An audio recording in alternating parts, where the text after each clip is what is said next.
हांजगी ते अक्कलकोट रस्त्याच्या अत्यंत निकृष्ट, संथ व अपूर्ण कामाबाबत केलेल्या तक्रारीची सार्वजनिक बांधकाम विभाग सोलापूर यांनी गंभीर दखल घेतली आहे.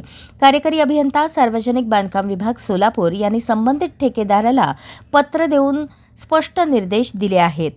रस्त्याचे काम तात्काळ गतीने पूर्ण करावे, रस्त्यावरील खड्डे व धोकादायक ठिकाणांची त्वरित दुरुस्ती करावी, आवश्यक सूचना फलक, बॅरिकेड्स, रिफ्लेक्टर व इतर सुरक्षा उपाययोजना कराव्यात. केलेल्या कार्यवाहीचा अहवाल सार्वजनिक बांधकाम विभागास सादर करावा, अन्यथा नियमानुसार दंडात्मक व करारनिहाय कारवाई करण्यात येईल, असे पत्रात नमूद करण्यात आले आहे. हांजगीसह परिसरातील नागरिकांच्या सुरक्षिततेसाठी सातत्याने पाठपुरावा केल्यामुळे या तक्रारीची अधिकृत दखल घेण्यात आली आहे, अशी माहिती नितीन माने, तालुकाध्यक्ष, बहुजन हक्क अभियान, महाराष्ट्र राज्य, ग्रामपंचायत सदस्य, हांजगी यांनी दिली. अशाच नवनवीन अपडेटसाठी जनता राज्य न्यूज चॅनलला सबस्क्राईब करा, लाईक करा आणि शेअर करायला विसरू नका.